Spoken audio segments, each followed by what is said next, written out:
Hi dear student एवं मेरे प्यारे दोस्तों, मैं आप लोगों के लिए जूनियर असिस्टेंट के 2024 के एग्ज़ाम में होने वाली परीक्षा में मैं एक कंप्यूटर का वीडियो लाया हूं, जो आपके 5512 पदों में जो दोस्त भाई बहन शॉर्ट लिस्टेड हुए हैं उनके लिए एक थोड़ा सा सहयोग है, ताकि उनका उज्जवल भविष्य हो सके। ऐसा मैं वीडियो लेकर आया हूँ और मैं उम्मीद करता हूँ कि ये वीडियो आपके लिए काफ़ी हेल्पफुल रहेगा और आपका प्रेम स्नेह भी मुझे मिलता रहेगा। डियर स्टूडेंट एवं प्यारे दोस्तों, यदि वीडियो अच्छा लगेगा तो लाइक सब्सक्राइब कीजिएगा, ताकि मेरा मनोबल बढ़े और मैं आपके लिए ऐसा और वीडियो ला सकूं, ताकि आपका एग्जामिनेशन में 15 का 15 नंबर मिल सके। तो आइए तो बिना देर किए हुए इस वीडियो को हम जानने का हम काम करते हैं कि वीडियो किस टॉपिक पर है। डियर स्टूडेंट, मैं बता दूं कि ये वीडियो जो है कंप्यूटर एक परिचय के रूप में है।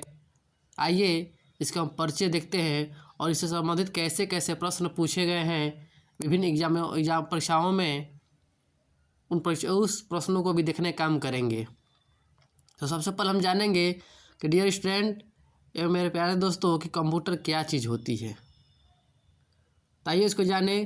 डियर स्टूडेंट, मैं बता दूं कि कंप्यूटर एक स्वचालित इलेक्ट्रॉनिक मशीन है जो डाटा तथा निर्देशों को इनपुट के रूप में ग्रहण करता है, निर्देशों के अनुरूप उनका विश्लेषण करता है तथा आवश्यक परिणामों को सुनिश्चित प्रारूप में आउटपुट के रूप में निर्गत करता है।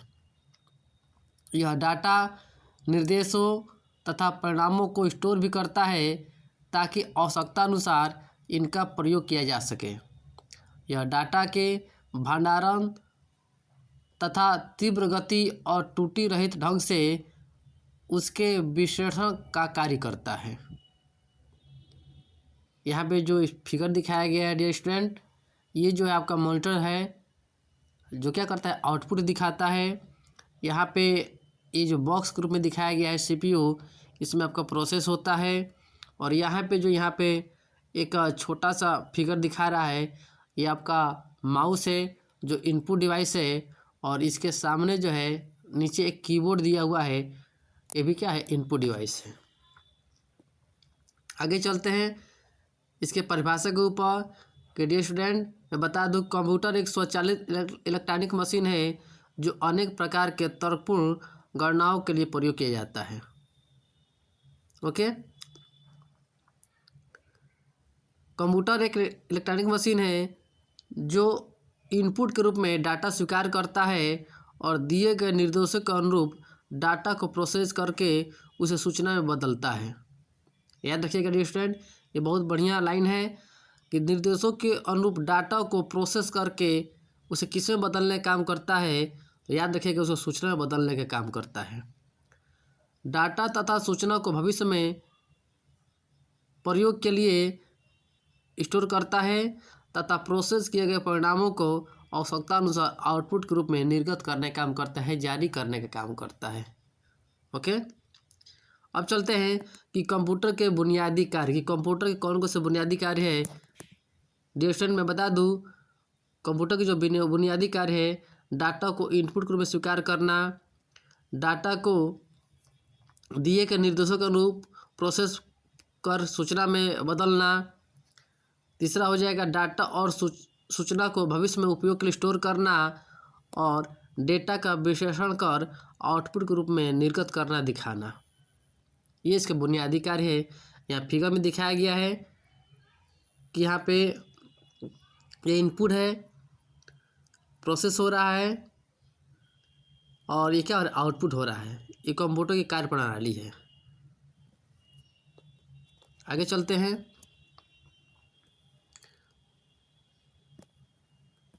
कि कंप्यूटर सिस्टम के घटक, कि कंप्यूटर सिस्टम के कितने घटक होते हैं। तो याद रखिए डियर स्टूडेंट कि कंप्यूटर सिस्टम के 3 घटक होते हैं। पहला हार्डवेयर होता है, दूसरा सॉफ्टवेयर होता है, और तीसरा डाटा होता है। अब चलते हैं कि हार्डवेयर क्या होता है डियर स्टूडेंट। कंप्यूटर का वह भाग जिसे हम देख सकते हैं, छू सकते हैं, ठीक ना, वो हार्डवेयर कहलाता है। उदाहरण में याद रखिएगा, ये बहुत बढ़िया टॉपिक है डियर स्टूडेंट। इसमें कीबोर्ड आ सकता है, माउस आएगा, मॉनिटर आएगा, सीपीयू आएगा, प्रिंटर आएगा, हार्ड डिस्क आएगा, मदरबोर्ड आएगा, प्रोसेसर आएगा, स्पीकर, ये सब हार्डवेयर है सब। अब आगे चलते हैं डियर स्टूडेंट। अब सॉफ्टवेयर क्या होता है तो मैं बता दूं, अनुदेशों और प्रोग्रामों का समूह जो कंप्यूटर को यह बतलाता है कि उसे क्या और कैसे करना है, वो सॉफ्टवेयर कहलाता है। सॉफ्टवेयर को हम छू नहीं सकते हैं। ओके, ये सॉफ्टवेयर है। कंप्यूटर का हार्डवेयर सॉफ्टवेयर के अनुदेशों के अनुसार ही काम करता है। मैं बता दूं, जो कंप्यूटर का जो हार्डवेयर है, जैसा सॉफ्टवेयर के अनुदेश आएगा वैसे वो काम करेगा। एक ही हार्डवेयर अलग अलग सॉफ्टवेयर निर्देशों के आधार पर अलग अलग कार्य कर सकता है। ओके, अर्थात हम कह सकते हैं ऐसा, इस प्रकार से हम कह सकते हैं कि हार्डवेयर यदि कंप्यूटर का शरीर है तो सॉफ्टवेयर उनकी आत्मा है। अब चलते हैं डाटा के ऊपर। डाटा क्या होता है तो मैं बता दूं डियर स्टूडेंट कि डाटा कच्चे तथ्यों और सूचनाओं का एक अव्यवस्थित संकलन होता है जिसका कोई सार्थक निष्कर्ष नहीं निकाला जा सकता है। यानी कच्चा डाटा और सूचना का अव्यवस्थित संकलन ही क्या कहलाता है, डाटा कहलाता है।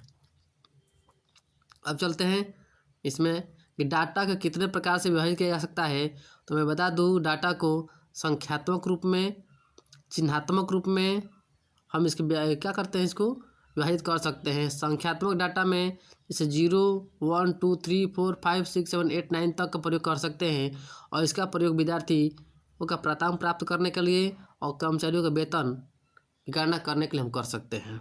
आगे चलते हैं चिन्हात्मक डाटा। इसमें अक्षरों, अंकों तथा चिन्हों का प्रयोग किया जाता है। इसमें अंकगणितीय क्रियाएँ नहीं की जा सकती है पर इसकी तुलना की जा सकती है, जैसे कर्मचारियों का पता।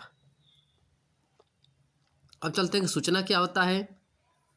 सूचना का अध्ययन करते हैं कि सूचना क्या होता है तो मैं बता दूं कि डाटा का उपयोगिता के आधार पर किए गए विश्लेषण और संकलन के बाद प्राप्त तथ्यों को सूचना कहते हैं। ओके, यानी डाटा एंट्री करेंगे, प्रोसेस होगा, उसके बाद क्या होगा, सूचना हमको प्राप्त होगा। ओके, अब बात है देखिए सूचना प्राप्ति क्या कहलाता है। अगला टॉपिक चलते हैं कि सूचना प्राप्ति क्या होता है। तो आवश्यकतानुसार सूचना को पुनः प्राप्त करने की विधि सूचना प्राप्ति कहलाती है।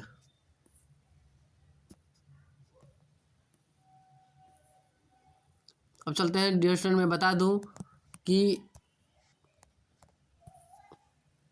कंप्यूटर शब्द की उत्पत्ति ग्रीक भाषा के कंप्यूटर शब्द से हुई है जिसका अर्थ होता है गणना। कोई पूछेगा कि कंप्यूटर शब्द की उत्पत्ति किस भाषा से हुई है, तब बताइएगा ग्रीक भाषा के कंप्यूटर शब्द से हुई है जिसका अर्थ क्या गणना होता है और हिंदी में इसको हम संगणक कहते हैं। ओके, अगला टॉपिक है डाटा प्रोसेसिंग। डाटा प्रोसेसिंग क्या होता है तो डाटा का उपयोगिता के आधार पर किए जाने वाला विश्लेषण डाटा प्रोसेसिंग कहलाता है। ओके, अब चलते हैं इलेक्ट्रॉनिक डाटा प्रोसेसिंग क्या होता है तो इलेक्ट्रॉनिक डाटा विधि से डाटा का विश्लेषण इलेक्ट्रॉनिक डाटा प्रोसेसिंग कहलाता है। अब बात आती है कि अनुदेश क्या होता है तो मैं बता दूं, कंप्यूटर को काम करने के लिए दिए गए आदेशों को ही अनुदेश कहते हैं, अर्थात इंस्ट्रक्शन कहते हैं। जो कंप्यूटर को जो हम आदेश देते हैं और वही आदेश क्या कहलाता है, अनुदेश कहलाता है। इंग्लिश में इसको हम इंस्ट्रक्शन कहते हैं। अब बात आती है कि प्रोग्राम क्या होता है तो कंप्यूटर को दिए जाने वाले अनुदेशों के समूह को ही प्रोग्राम कहते हैं। यानी जो हम अनुदेश कंप्यूटर को दिए जाते हैं वही उसी का जब समूह बनता है तो वो आपका प्रोग्राम कहलाता है। अब बात आती है कि सॉफ्टवेयर क्या होता है। मैं पहले ही बता चुका हूँ कि प्रोग्रामों के समुच्चय, जो प्रोग्रामों का समुच्चय बनता है, समूह बनता है, जो कंप्यूटर के विभिन्न कार्यों को सफल करने के लिए उत्तरदायी होता है, वो क्या कहलाता है, सॉफ्टवेयर कहलाता है। अब चलते हैं कंप्यूटर की विशेषता क्या है। तो कंप्यूटर की विशेषता में हम जानने का काम करेंगे डियर स्टूडेंट कि कंप्यूटर की विशेषता में कंप्यूटर जो है 1 सेकेंड में लाखों गणनाएँ कर सकता है। कंप्यूटर की विशेषता में जो पहला हेडिंग पढ़ रहे हैं हम लोग वो गति है, और इसका काम क्या है मैं बता रहा हूँ कि कंप्यूटर 1 सेकेंड में लाखों गणनाएँ कर सकता है। किसी मनुष्य द्वारा पूरे साल में किए जाने वाले कार्य को कंप्यूटर कुछ ही सेकंड में कर सकता है। कंप्यूटर के जो प्रोसेसर की जो स्पीड होती है उसको हर्ट्ज में मापते हैं, इसको याद कर लीजिएगा, बहुत इंपॉर्टेंट है। और वर्तमान समय में कंप्यूटर नैनो सेकेंड यानी 10⁻⁻9 सेकेंड में कर सकता है। कंप्यूटर की गति को 1 सेकेंड में प्रोसेस किए गए निर्देशों की संख्या के आधार पर मापा जाता है। कंप्यूटर में 1 सेकेंड में 10 लाख से भी अधिक निर्देशों को प्रोसेस कर सकता है। ओके, और कंप्यूटर की गति को MIPS जिसका फुल फॉर्म होगा मिलियन इंस्ट्रक्शन पर सेकेंड में मापा जा सकता है। याद रखिएगा कि कंप्यूटर की गति को मापा जाता है तो बताइएगा कि मिलियन इंस्ट्रक्शन पर सेकेंड में मापा जाता है। इसको शॉर्ट फॉर्म में हम MIPS के नाम से भी जानते हैं। अब चलते हैं कंप्यूटर एक स्वचालित मशीन है जिसकी गणना के दौरान मानवीय हस्तक्षेप की संभावना नगण्य रहती है, शून्य रहती है। हालांकि कंप्यूटर को कार्य करने के लिए निर्देशों के द्वारा मनुष्य ही दिए जाते हैं, अर्थात कंप्यूटर को काम करने के लिए जो निर्देश दिए जाते हैं वो क्या होता है, मनुष्य द्वारा ही होता है। पर एक बार आदेश दिए जाने के बाद यह बिना रुके कार्य कर सकता है। कौन? कंप्यूटर। अब चलते हैं कंप्यूटर त्रुटि रहित कार्य करता है। कंप्यूटर की गणना लगभग त्रुटि रहित होती है। गणना के दौरान अगर कोई त्रुटि पाई भी जाती है तो प्रोग्राम या डाटा में मानवीय गलतियों के कारण होती है। अगर डाटा और प्रोग्राम सही है तो कंप्यूटर हमेशा परिणाम सही ही देता है। कभी कभी वायरस के कारण कंप्यूटर में त्रुटि आ जाती है, लेकिन मैं बता दूं कि 99.99% कंप्यूटर सही गणना देता है यदि किसी मनुष्य द्वारा कोई गलती न की जाए तो। अब चलते हैं अस्थायी भंडारण क्षमता, ठीक ना। अब चलते हैं इसके बारे में जानने के लिए कि कंप्यूटर में प्रयुक्त मेमोरी को डाटा, सूचना और निर्देशों में अस्थायी भंडारण के लिए किया जाता है। क्योंकि कंप्यूटर में सूचनाएं इलेक्ट्रॉनिक तरीके से संग्रहित की जाती है, अतः सूचना को समाप्त या नष्ट होने की संभावना कम रहती है। अब चलते हैं, ये बहुत बढ़िया टॉपिक है आपका, विशाल भंडारण क्षमता। कंप्यूटर के अंदर एक विशाल भंडारण क्षमता होती है। कंप्यूटर के अंदर उस क्षमता को हम जानने का काम करते हैं कि कैसे कैसे क्या होता है। तो कंप्यूटर के बाह्य तथा आंतरिक संग्रहण माध्यमों से, जैसे hard disk, floppy disk, magnetic tape, CD-ROM में असीमित डाटा और सूचनाओं का संग्रहण किया जा सकता है। कंप्यूटर में सूचनाएं कम स्थान घेरती है, अतः इसकी भंडारण क्षमता विशाल और असीमित होती है। याद रखिएगा कि कंप्यूटर की जो है भंडारण क्षमता कितनी होती है, तो बताइएगा कि विशाल और असीमित होती है। और पूछेगा कि हार्ड डिस्क क्या है, फ्लॉपी डिस्क क्या है, मैग्नेटिक टेप क्या है, CD-ROM क्या है, तो बताइएगा कि स्टोरेज डिवाइस के रूप में काम करते हैं सभी। अब चलते हैं भंडारण सूचना को तीव्र गति से प्राप्त करना, ये भी इसका काम है, ठीक ना। इसमें एक टॉपिक दिया हुआ है कि रैम क्या होता है। तो रैम के मैं बता दूँ इसका फुल फॉर्म, के रैम का full form random access memory होता है, ठीक ना। और ये अस्थायी मेमोरी कहलाती है, ठीक है। और रैम की वजह से काम जो है कंप्यूटर में सरल हो जाता है। अब चलते हैं जल्द निर्णय लेने की क्षमता। कंप्यूटर में जल्द निर्णय लेने की क्षमता होती है, ठीक ना। और देखिए ये भी महत्वपूर्ण है कि कंप्यूटर में विविधता पाई जाती है, यानी कंप्यूटर की सहायता से विभिन्न प्रकार के कार्य संपन्न किए जा सकते हैं। अधिक कंप्यूटर में अलग अलग तरह के कार्य एक साथ करने की क्षमता होती है। पुनरावृत्ति, कंप्यूटर को आदेश देकर एक ही तरह के कई बार समान विश्वसनीयता और तीव्रता से कार्य किया जा सकते हैं।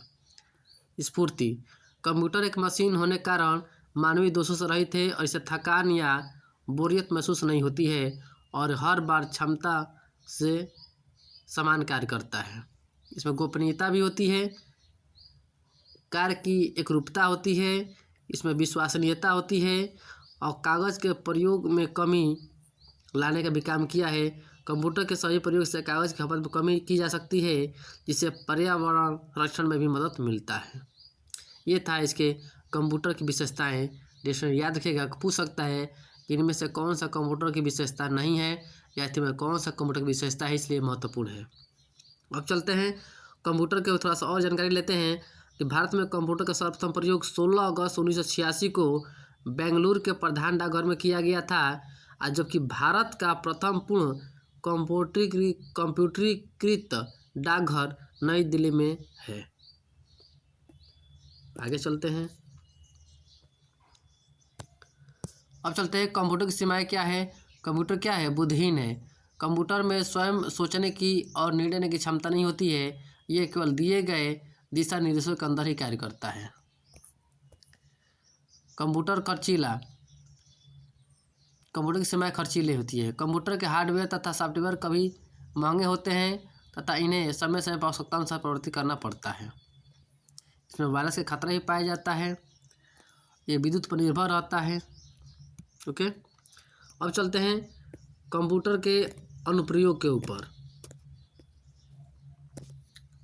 ठीक है, एप्लीकेशन ऑफ कंप्यूटर। तो कंप्यूटर का प्रयोग विभिन्न क्षेत्रों में किया जा सकता है। वर्तमान में शायद ही ऐसा कोई क्षेत्र है जहां कंप्यूटर का प्रयोग नहीं किया जा रहा है।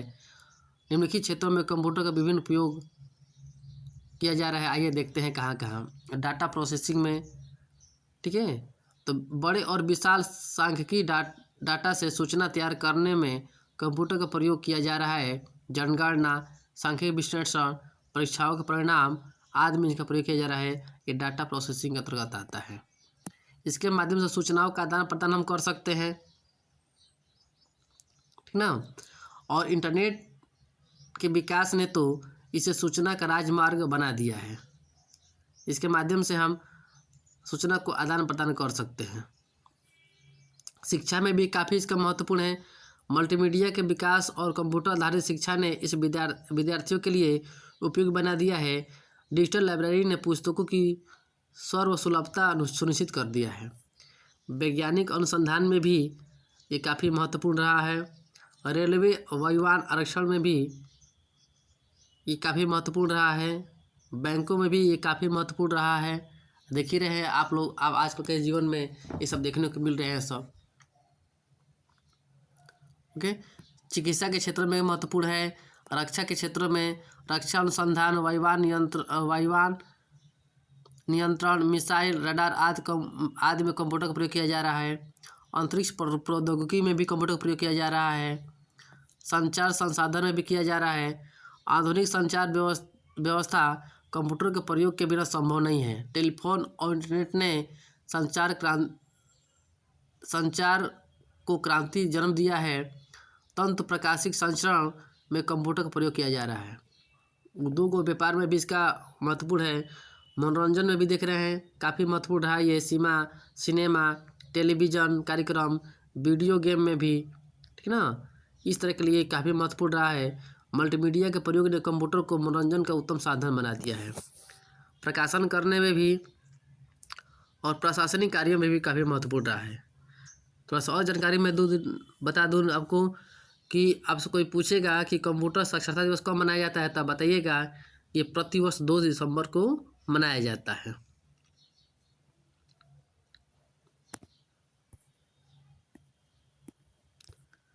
आगे चलते हैं।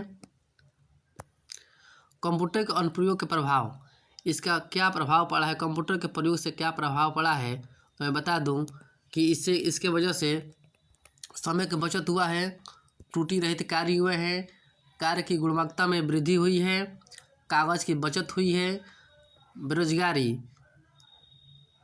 बेरोजगारी को भी मातम दिया है। यह कंप्यूटर के विस्तृत अनुप्रयोग का एक नकारात्मक प्रभाव है।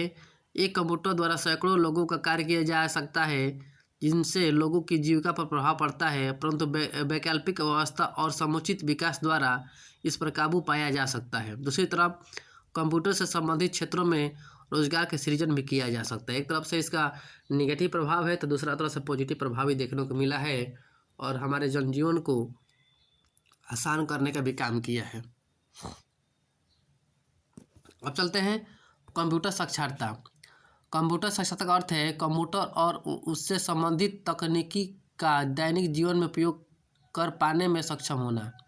एक कंप्यूटर साक्षर व्यक्ति कंप्यूटर की कार्य क्षमता को जानता है तथा प्रतिदिन के कार्यों के लिए उसे निर्देश दे सकने में सक्षम होता है।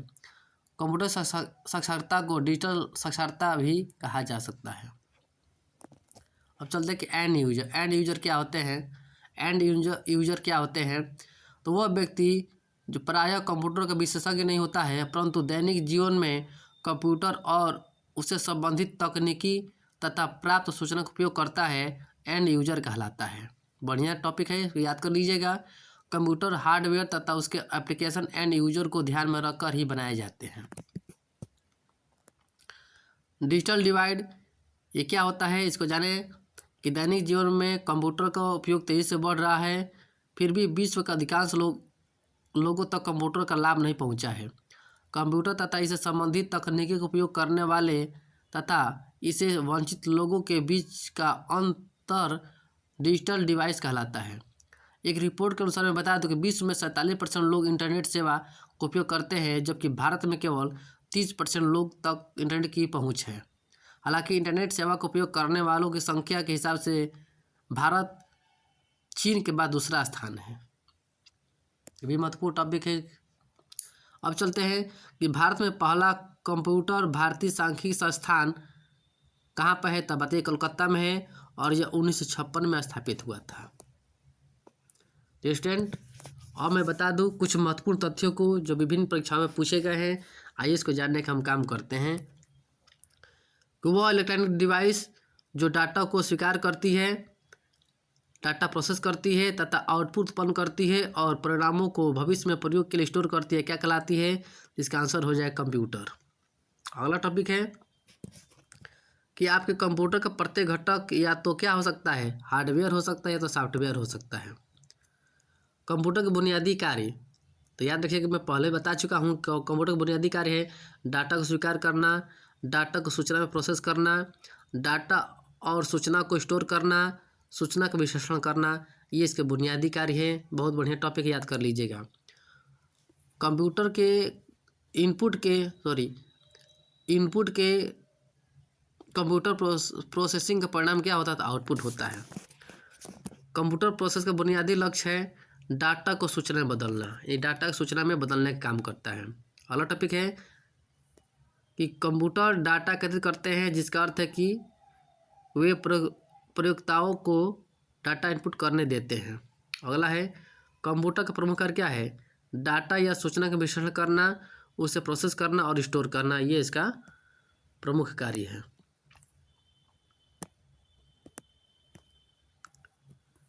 आगे चलते हैं। अर्थपूर्ण ढंग से व्यवस्थित या प्रस्तुत किए गए डाटा को कहते हैं सूचना कहते हैं। अगला है नॉन न्यूमेरिक डाटा का उदाहरण क्या है, कर्मचारी का पता। अगला टॉपिक है कंप्यूटर डाटा को मैनिपुलेट करता है, जिसे कहते हैं प्रोसेसिंग। अगला है कंप्यूटर प्रोसेस द्वारा इन्फॉर्मेशन में परिवर्तित कहलाता है, डाटा कहलाता है। यानी डाटा सूचना को बदलेंगे तो इन्फॉर्मेशन क्या कहलाएगा, डाटा कहलाएगा। अगला है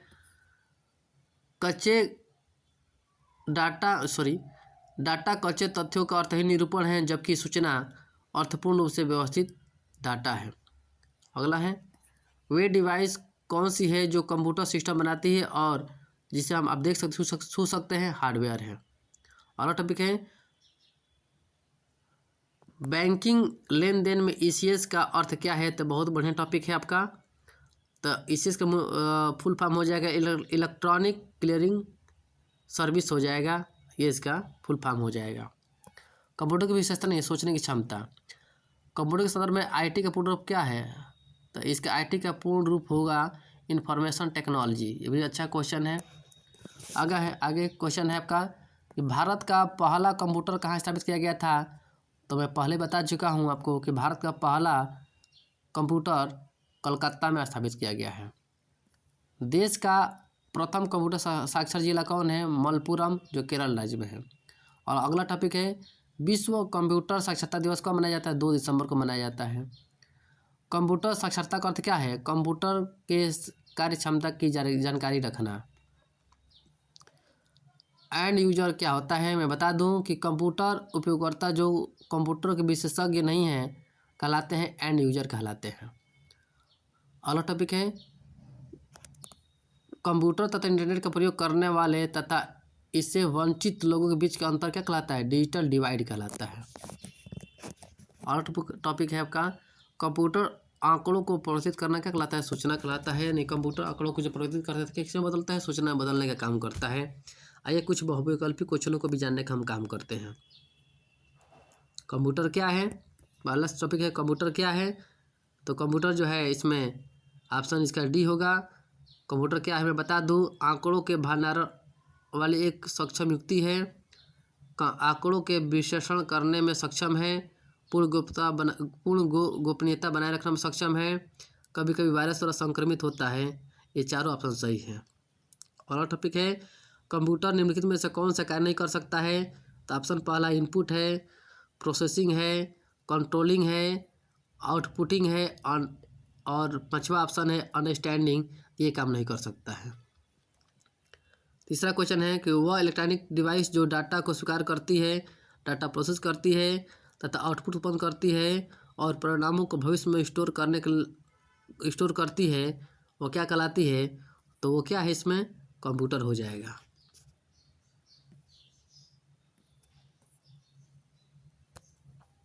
अगला टॉपिक है आपका निम्नलिखित में से कौन कंप्यूटर के गुण है? तो इसका ऑप्शन हो जाएगा दिया ऑप्शन तीव्र गति, त्रुटि रहित कार्य, गोपनीयता, उपयुक्त सभी हो जाएगा। अगला टॉपिक है आपका कि डाटा प्रोसेसिंग का अर्थ क्या होता है? डाटा प्रोसेसिंग का अर्थ होता है डियर स्टूडेंट डाटा को उपयोगी बनाना। ये इसका प्रोसेसिंग काम होता है। मैं पहले बता चुका हूँ कि डाटा को सूचना बदलने का काम करता है। अगला है चिन्हात्मक डाटा क्या होता है? अर्थात क्वेश्चन दिया हुआ कि चिन्हात्मक डाटा में प्रयोग किया जाता है, तो मैं बता दूं अंक भी प्रयोग किए जाते हैं, अक्षर का भी प्रयोग किया जाता है और चिन्हों का भी प्रयोग किया जा सकता है। इसलिए ऑप्शन डी हो जाएगा इसका। अगला है इनमें से कौन कंप्यूटर गुण नहीं है?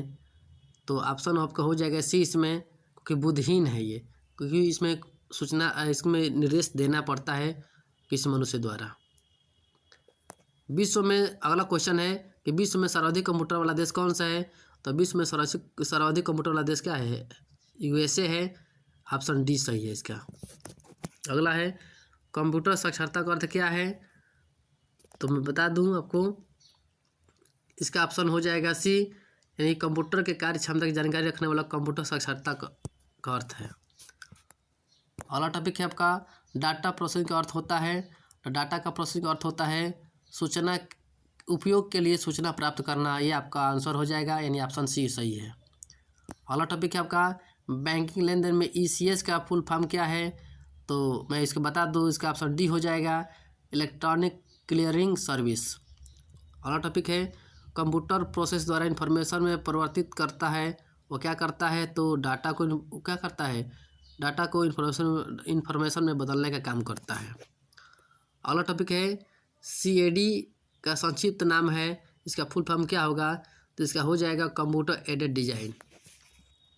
अगला टॉपिक है वर्ल्ड वाइड वेब या विश्वव्यापी वेब के आविष्कार के लिए किसे जाना जाता है? तो इसका हो जाएगा सर टिम बर्नर्स-ली को जाना जाता है। ओके स्टूडेंट, ये छोटा सा मेरा सहयोग है। यदि वीडियो अच्छा लगा होगा तो लाइक सब्सक्राइब शेयर कीजिएगा। Thanks for watching.